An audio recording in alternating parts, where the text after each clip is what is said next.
हाँ, सो चैप्टर 1 हमने कंप्लीट कर लिया है फिजिक्स में, यूनिट्स एंड मेजरमेंट। अब चैप्टर 2 स्टार्ट करते हैं। Okay, chapter 2 motion in a straight line. तो ये जो हमारा चैप्टर है motion in a straight line, तुम्हें याद हो तो क्लास 9 में हम एक चैप्टर पढ़े थे जिसका नाम मोशन था। ओके, और वो चैप्टर में जो हमने कंसेप्ट समझे थे, ओके, वो चैप्टर में जो जो हमने कंसेप्ट समझे थे वो सारे ही कंसेप्ट यहाँ आने वाले हैं, सारे। ओके, और उसके ऊपर एडिशनल से 10% है, 90% वही चैप्टर है। 90% चैप्टर 9th का ही है, 10% चैप्टर नया कुछ आएगा। ओके, अदरवाइज 9th में क्या क्या देखा था हमने से एक क्विक रिवीजन दूं तो सबसे पहले हमने मोशन के बारे में देखा, फिर distance, path, length of the path, distance, फिर डिस्प्लेसमेंट के बारे में समझा था। फिर हमने देखा था कि भाई scalar quantity and vector quantity, distance, displacement, scalar quantity, vector quantity. फिर हमने स्पीड की बात की थी, फिर वेलोसिटी की बात की थी, फिर एक्सेलरेशन की बात की थी। फिर हमने ग्राफ देखे थे, distance time graph, velocity time graph. उसके बाद हमने मोशन के न्यूटन्स ने जो डिराइव किए थे वो इक्वेशन ऑफ मोशन हमने देखे थे, 3 मोशंस के इक्वेशन थे, और उसके बेस पे न्यूमेरिकल देखे थे। एंड देन लास्ट में हमने देखा था कि सर्कुलर मोशन हो तो क्या होगा। सर्कुलर मोशन जैसे कि प्लेनेटरी मोशन होता है, हमारे अर्थ का मोशन है अराउंड द सन। ओके, तो वो टाइप का मोशन, वो पूरा हमने 9th में देखा था। यहाँ पर भी मोस्टली वही है, मोस्टली। ओके, थोड़ा बहुत जो एडेड है वो एडेड भी हम समझते जाएंगे। ओके, तो यहाँ पे 9th का रिवीजन भी हो जाएगा वो चैप्टर का, एट द सेम टाइम नया भी हम समझ लेंगे। ये चैप्टर बहुत ज़्यादा बेसिक है, बहुत ज़्यादा बेसिक। ओके, जो आगे हम पढ़ने वाले हैं उसके लिए जनरली NLM बोलते हैं, NLM प्रॉब्लम्स। NLM प्रॉब्लम्स मतलब Newton's law of motion, NLM। तो NLM प्रॉब्लम्स बोलते हैं। तो जो NLM के प्रॉब्लम्स होते हैं वो NLM के प्रॉब्लम को, problem in the sense numericals होते हैं, उसको सॉल्व करने के लिए ये सारे कंसेप्ट हमें पता होने चाहिए। ओके, तो अच्छे से समझना। स्टार्ट करते हैं chapter 2 motion in a straight line. पहला ही टॉपिक है इंट्रोडक्शन। उससे पहले के मोशन, तो मोशन हमने देखा ही है। मोशन मतलब क्या कि जब भी कोई ऑब्जेक्ट मूविंग कंडीशन में हो, स्टेशनरी ना हो, तो उसको हम मोशन बोलते हैं। ओके, जरूरी नहीं है कि जरूरी नहीं है कि स्टेशनरी मतलब जगह चेंज करे ही, मोशन में और जगह चेंज करे ही, जरूरी नहीं है। जैसे कि हम बोलते हैं रोटेशनल मोशन, फैन। ओके, तो वो तो एक ही जगह पे है देखो, लेकिन घूम रहा है, तो उसको हम रोटेशनल मोशन बोलते हैं। लेकिन वो सब भी आएगा, वो हम बाद में देखेंगे। अभी हम किसकी बात कर रहे हैं? स्ट्रेट लाइन मोशन की बात कर रहे हैं, मतलब जगह चेंज होगी, मोशन हो रही है, मतलब ऑब्जेक्ट की प्लेस, डेजिग्नेशन, पोजीशन, जगह चेंज होगी। अब यहाँ है, 1 सेकंड बाद यहाँ गया, 2 सेकंड बाद वापस यहाँ गया, 3 सेकंड बाद वापस यहाँ गया, कहीं ना कहीं जा रहा है। ओके, लेकिन ऐसे नहीं जा रहा है। मैं तो अभी ऐसे जिगजैग भी आ रहा था। कैसे जा रहा है? स्ट्रेट लाइन में जा रहा है, मतलब ABC, हाँ पीछे आ सकता है वापस, लेकिन ऐसे स्ट्रेट ही जाएगा। स्ट्रेट आगे जाएगा, स्ट्रेट पीछे जाएगा, स्ट्रेट तुम्हारी तरफ आएगा, स्ट्रेट तुम्हारे से दूर जाएगा, लाइक दैट, लाइन में। ओके, तो मोशन हो रहा है ऑब्जेक्ट का इन अ स्ट्रेट लाइन। बहुत सारे टाइप की मोशन होती है, लेकिन हम अभी कौन सा देखने वाले हैं पर्टिकुलरली ये चैप्टर में? Straight line motion. जैसे अभी मैंने बताया रोटेशनल मोशन, वो हम चैप्टर में डिस्कस करने वाले नहीं है, उसके लिए अलग से चैप्टर है। उसके लिए अलग से चैप्टर है। सोचो, वहां पे एक मोशन पढ़ा, सब कुछ पढ़ लिया, और उसमें रोटेशनल मोशन अलग से चैप्टर, स्ट्रेट लाइन मोशन अलग से चैप्टर। तो डिटेल में पढ़ेंगे, मजा भी आएगी, लेकिन कब? जब साथ साथ में तुम पढ़ते रहोगे तब। ओके, 10th का रिजल्ट आ गया है, सबको कॉन्ग्रेचुलेशंस। ओके, खुश होना हिमांशु रिजल्ट से? एक्सपेक्टेड आया है, एक्सपेक्टेड से कम आया? कम आया, अच्छा। कितने एक्सपेक्ट कर रहे थे, मतलब रफली? तो उतने ही तो आए तुम्हारे। कितने आए? हाँ, तुम्हारे करेक्ट, तुम्हारे अराउंड 56 जैसे आए ना। हाँ हाँ, ओके, 70 अप। तो मतलब कौन से सब्जेक्ट्स में मार्क्स कम आए? साइंस में। कोई बात नहीं, लेकिन मेहनत करना, ठीक है।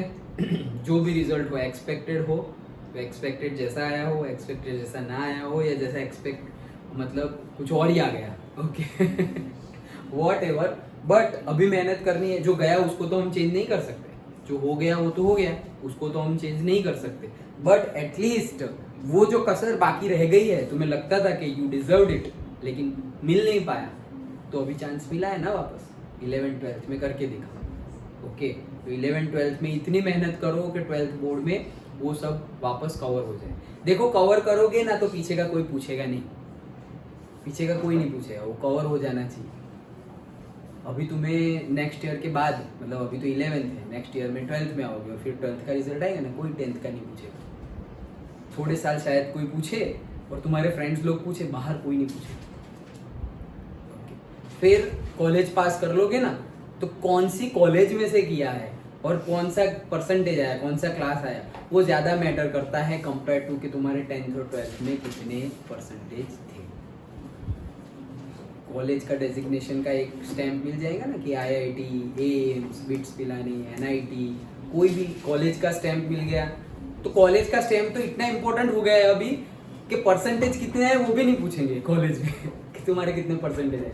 क्यों? अरे ये कॉलेज से किया है, अच्छा चलो ठीक, आ जाओ तुम कल से जॉब पे आ जाना, लाइक दैट, ओके। सो सब कुछ रिकवर हम कर सकते हैं, ओके। तो ज़्यादा मतलब डिप्रेस होने की और ऐसी बात नहीं है। अगर लग रहा है कि हाँ हम ज़्यादा कर सकते थे लेकिन आया नहीं, तो ऑब्वियसली ज़्यादा मेहनत करो, आएगा रिजल्ट आएगा, ओके। और जो मेहनत की है वो वेस्ट नहीं जाएगी।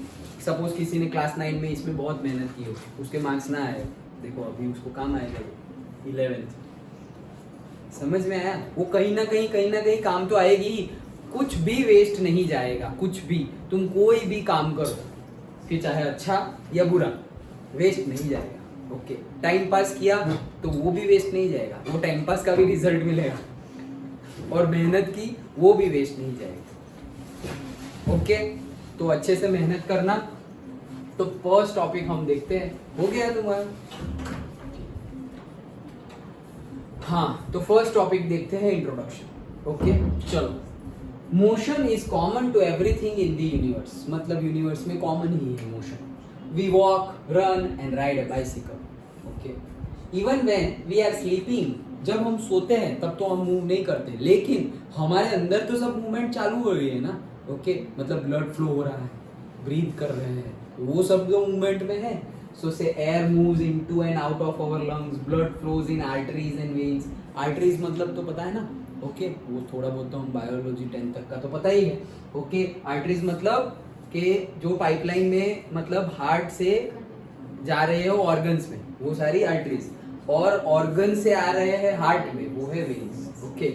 सो वो सब बताया है। We see leaves falling from trees and water flowing down a dam, तो भाई पेड़ों पे से पत्ते गिरना, डैम में पानी नीचे गिरना, सब कुछ। Automobiles and planes carry people from one place to another. Automobile मतलब हमारी गाड़ियाँ, कार, ट्रेन, सब कुछ ऑटोमोबाइल्स में ही आएगा। प्लेन्स, हेलीकॉप्टर, सब कुछ तो एक जगह से दूसरी जगह ले जा रहे हैं, मतलब मूव कर रहे हैं, तो ये सब मोशन के लिए ही बता रहे हैं। The earth rotates once, अर्थ सन के अराउंड में अर्थ को घूमने के लिए कितना टाइम लगता है? सन के अराउंड में अर्थ को घूमने के लिए कितना टाइम लगता है? 24 आवर या क्या लगता है? सन के अराउंड, हाँ 1 ईयर लगता है, यस, ओके। सो सन के इसलिए तो पूछा मैंने, ओके। सो सन के अराउंड में अर्थ को घूमने के लिए 1 ईयर लगता है, 365 डेज लगते हैं, लेकिन अर्थ को अपनी ही एक्सिस पर एक बार ऐसे गोल घूम जाने के लिए कितना टाइम लगता है? अपनी ही, उसके लिए 24 आवर्स लगते हैं, yes, okay. So the earth rotates once every 24 hours and revolves round the sun once in a year. अब याद रखना, the earth rotates once every 24 hours, मतलब रोटेट और रिवॉल्व, कोई पूछ ले, ओके। अच्छा फिजिक्स आता है, सिर्फ मुझे इतना बता दो रोटेट और रिवॉल्व में क्या डिफरेंस है, और वहां तुमने गड़बड़ की तो फिर ऐसा जरूरी नहीं है तुम्हें फिजिक्स नहीं आता, इंग्लिश कमजोर है, ओके। तो रोटेट, जैसे अभी मैंने बोला फैन, फैन रोटेट कर रहा है, हमने बोला रोटेशनल मोशन, तो वो जगह एक ही है लेकिन घूम रहा है। तो वैसे ही अर्थ वही जगह पे है लेकिन ऐसे घूम रही है, तो दैट इज रोटेट। लेकिन सन किसी के अराउंड में ऐसे ऐसे ऐसे हम प्रदक्षिणा करते हैं, ओके, तो वो क्या हो गया, रिवॉल्व। लेकिन हम generally day to day life में ऐसे गोल गोल घूमते हैं ना, उसको ही रोटेट बोल देते हैं कि ये क्या रोटेट कर रहा है, ऐसे जनरली हम ऐसे बोल देते हैं, लेकिन टेक्निकली वो गलत है। समझ में आ गया, okay. So the sun itself is in motion in the Milky Way. ऐसा भी नहीं है कि सन खड़ा हुआ है, ओके, सन भी मोशन कर रहा है। सोचो, सही में सन भी मोशन कर रहा है। अब तक ये नहीं आया था, हम क्या समझते थे, सन है और उसके अराउंड में प्लैनेट्स घूम रहे हैं। Even sun is moving, even sun is moving. इसीलिए पहले के टाइम पे जो डे और नाइट थे उसकी कंपेयर में अभी के डे और नाइट के टाइमिंग्स में बहुत ज़्यादा चेंज हो गया है। पहले मतलब मैं हज़ारों सालों पहले की बातें कर रहा हूँ, ओके। वो चेंज क्यों आया, क्योंकि इवन सन भी घूम रहा है, तो वो सब इफेक्ट भी हमारे सोलर सिस्टम पे हो रहे हैं। सो मिल्की वे जो है, मिल्की वे हमारी गैलेक्सी का नाम, जहाँ पे हमारी सोलर सिस्टम है वो गैलेक्सी का, ये तो पता ही है ना, ओके, वो गैलेक्सी का नाम क्या है, मिल्की वे। ऐसी millions billions and trillions of galaxies है, मतलब तुम बोल दो इनफाइनाइट ऐसा, ओके। तो यूनिवर्स में इतनी ज्यादा गैलेक्सीज है, उसमें एक छोटी सी गैलेक्सी है मिल्की वे। वो छोटी सी गैलेक्सी में बहुत बहुत बहुत सारे सोलर सिस्टम्स हैं, उसमें से हमारा एक सोलर सिस्टम है जिसमें एक सन है, मतलब एक स्टार है जिसका नाम हम बोलते हैं सन। वैसे बहुत सारे सन है, और वैसे ये एक अर्थ है, वैसे बहुत सारी अर्थ है, ओके। अब तो अभी तो हम साइंटिफिक लेवल पे उतने पहुंचे नहीं, हम ढूंढ रहे हैं, लेकिन हमारी स्क्रिप्चर्स में सब कुछ लिखा हुआ है पहले से।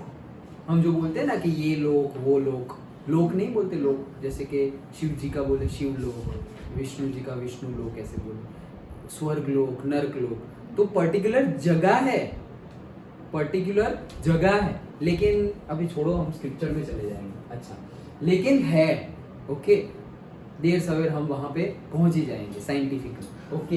सो मिल्की वे में सन भी घूम रहा है, which is again moving with in its local group of galaxies, मतलब उसका लोकल ग्रुप ऑफ गैलेक्सीज है, वहां पर वो भी घूम रहा है। उसके बाद हुआ, मतलब ये पूरा पैरा हमने क्यों पढ़ा, वो शो कर रहे हैं भाई मोशन बहुत ज्यादा क्या है, कॉमन है। अच्छा, नेक्स्ट, अब ये चैप्टर में हम क्या करने वाले हैं, motion is change in position of an object with time. तो मोशन क्या है, change of the position. Motion क्या है, change in the position of an object with respect to time. मतलब कि टाइम के साथ साथ ऑब्जेक्ट की लोकेशन और पोजीशन चेंज होना, उसी को बोलते हैं मोशन। फिर से क्या, टाइम के साथ साथ ऑब्जेक्ट की पोजीशन चेंज हो जाना, उसी को बोलते हैं मोशन। अगर मैं t is equals to 0 second पर यहाँ पर हूँ और t is equals to 1 second हो गई, 1 सेकेंड के बाद भी t is equals to 0 second पे मैं यहाँ पर था, t is equals to 1 second के बाद भी मैं यहाँ पर ही हूँ, मैं तो मूव ही नहीं हुआ, पोजीशन जैसी थी वैसी ही रही, मतलब मैंने 1 सेकेंड में कोई भी मूवमेंट की नहीं, मैं स्टेशनरी था, ओके। लेकिन मैं t is equals to 0 second पे यहाँ हूँ और 1 सेकेंड बाद में यहाँ चला गया, तो मतलब मैंने मोशन में था, मतलब मेरी जगह चेंज हुई विथ रिस्पेक्ट टू टाइम। अगर जगह चेंज हो रही है, अगर तुम मोशन में हो, ऐसा पॉसिबल ही नहीं है कि तुम विदाउट चेंजिंग टाइम चले जाओ।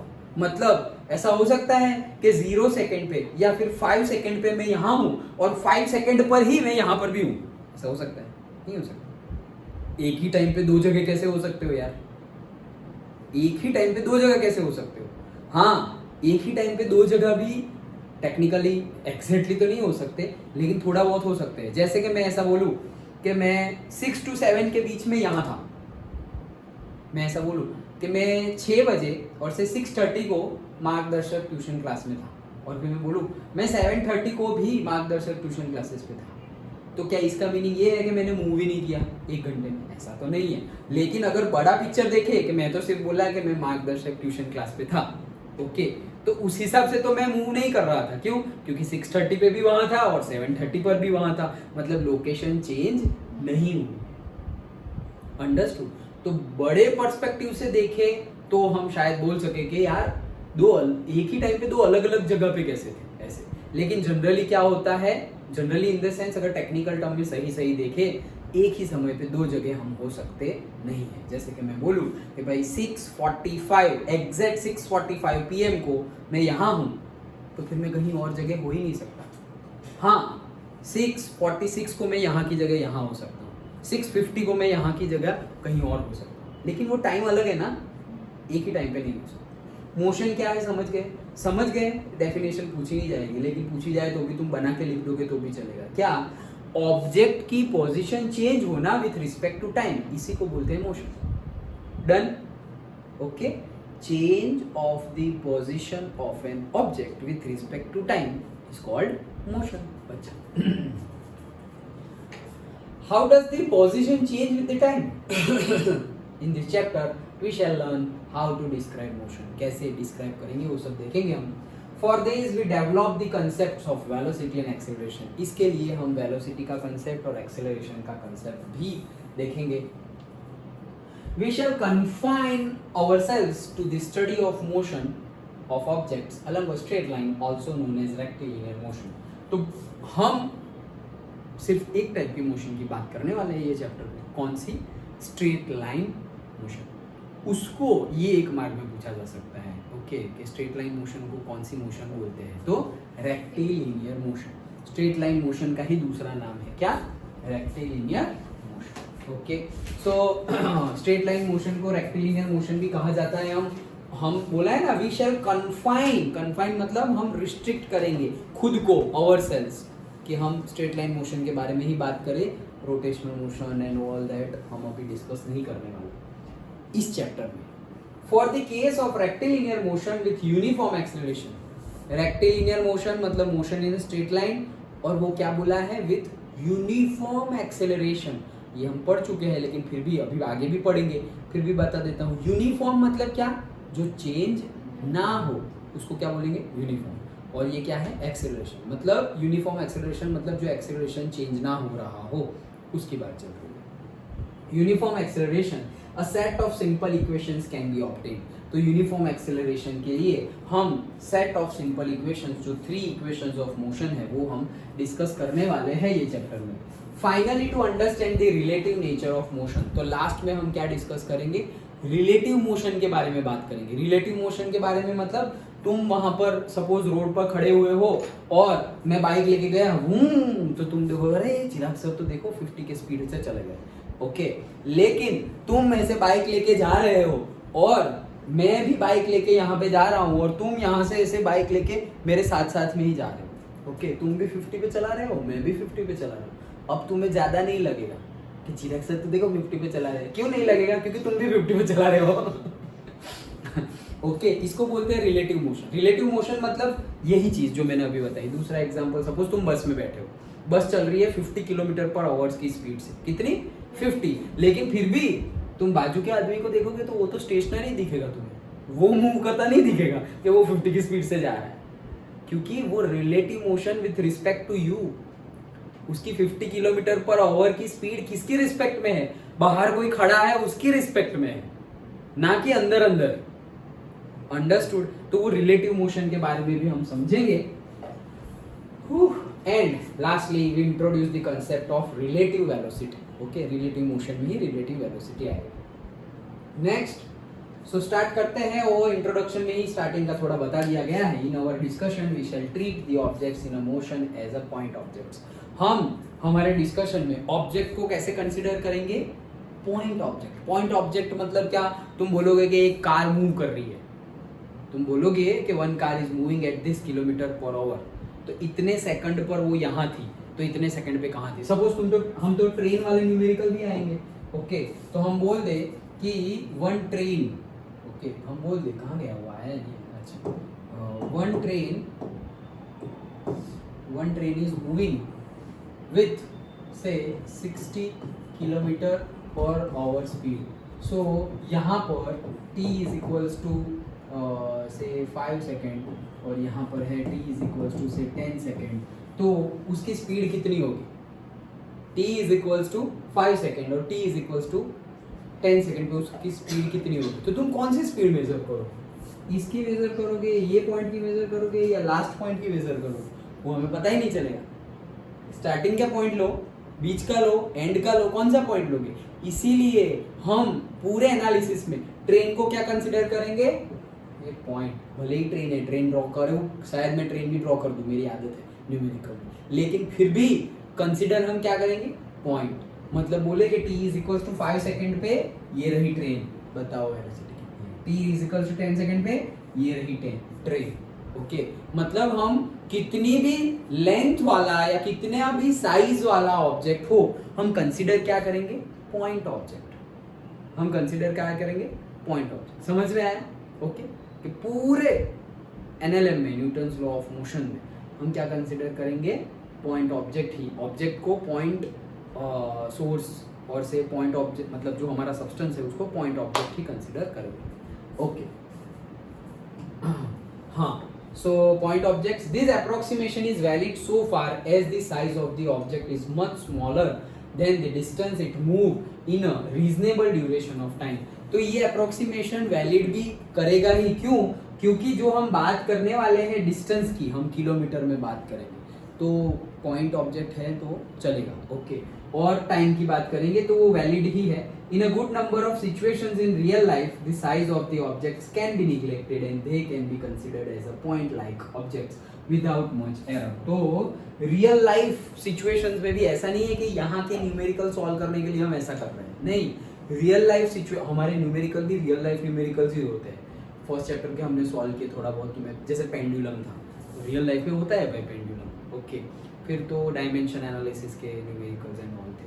बट कहने का मीनिंग क्या है? रियल लाइफ प्रॉब्लम मतलब कि हमें नहीं बोलते कि भाई एक ट्रेन जा रही है, अचानक से ब्रेक लगा दी, उसकी स्पीड कितनी हुई, ये वो, तो वो रियल लाइफ प्रॉब्लम है। तो रियल लाइफ प्रॉब्लम में भी हम अगर पॉइंट ऑब्जेक्ट कंसिडर कर रहे हैं तो भी आंसर सही सही है।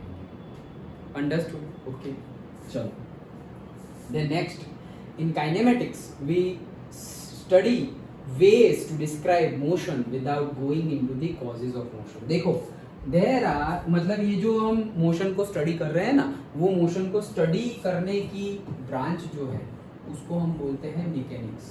क्या बोलते हैं? Mechanics. Okay, where we study about the motion of an object. So हम बोल सकते हैं डेफिनेशन में, the branch of science which deals और which study the motion of an object is called mechanics. अब उसमें भी दो पार्ट है, एक काइनेमेटिक्स और दूसरा डायनेमिक्स। कौन सा? काइनेमेटिक्स और डायनेमिक्स।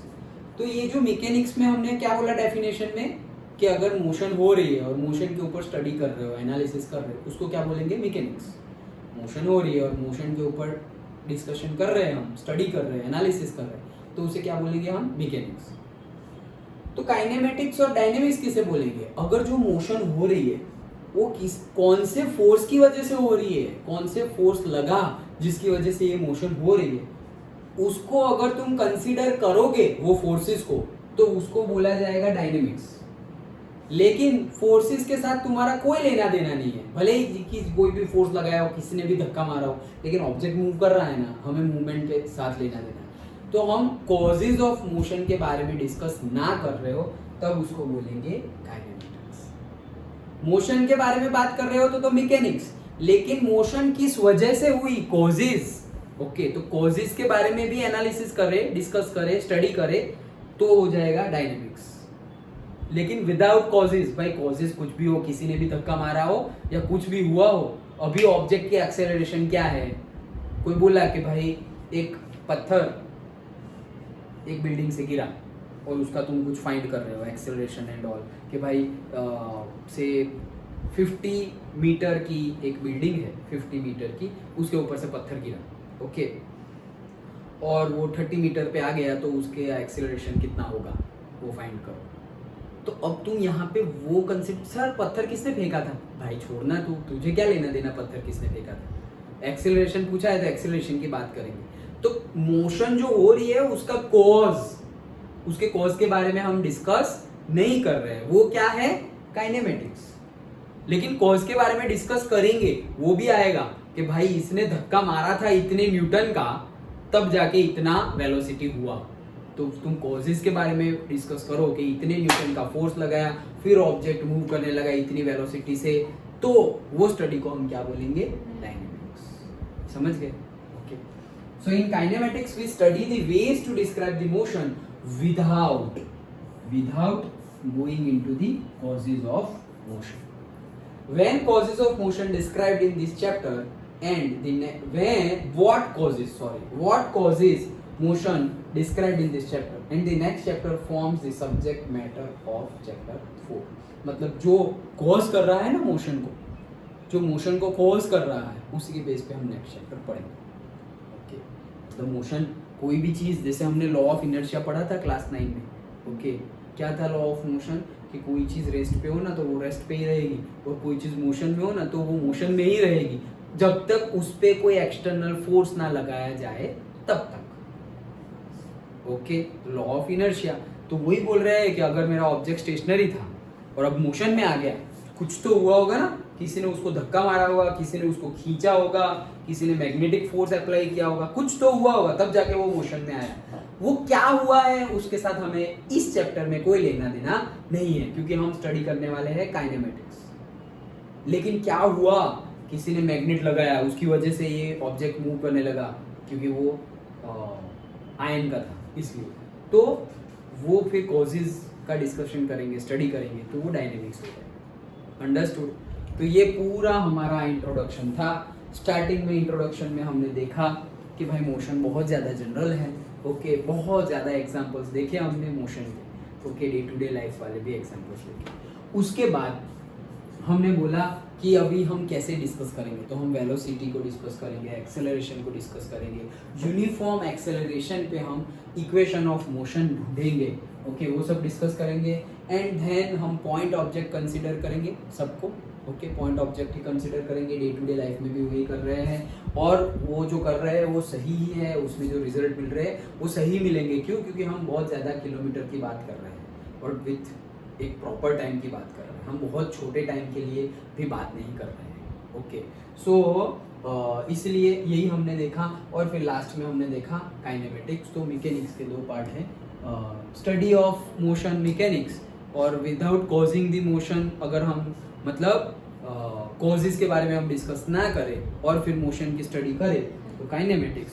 और मोशन की स्टडी कर रहे हैं with causes which cause the motion. Okay, तो फिर वो क्या आ जाएगा, डायनेमिक्स.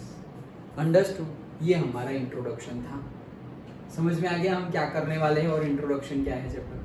पक्का?